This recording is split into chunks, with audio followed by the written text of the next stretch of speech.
బొత్స సత్యనారాయణ గారు పత్రికా సమావేశంలో చాలా మాట్లాడటం జరిగింది. ప్రత్యేకంగా మెడికల్ కాలేజీ అంశంలో ప్రజా ఆరోగ్యాన్ని పక్కదారికి పెడతా ఉంది ఈ ప్రభుత్వం, ద్రోహం చేస్తా ఉంది.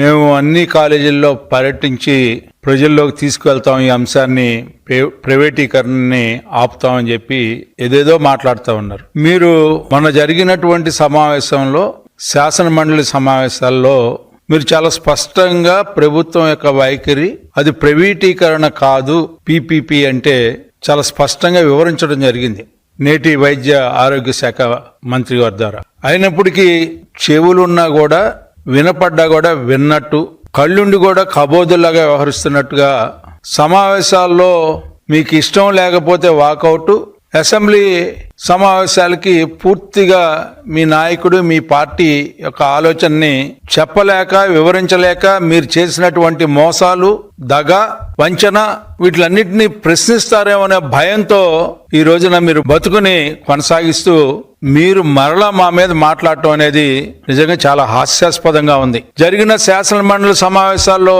మీరేం మాట్లాడారు, ఎక్కడ మాట్లాడారు, దీని మీద ఏ రకంగా స్పందించారు? స్పందించకపోగా వాకౌట్లతో మీరు సమావేశాలకి స్వస్తి పలికి ఈ రోజున మళ్ళీ ప్రజల్ని మాయ చేయడానికి, మసిపూసి మారేడికాయ చేయడానికి ప్రయత్నించే మీ విధానం మంచిది కాదు అని చెప్పి సందర్భంగా మీకు మనవి చేసుకుంటా ఉన్నా.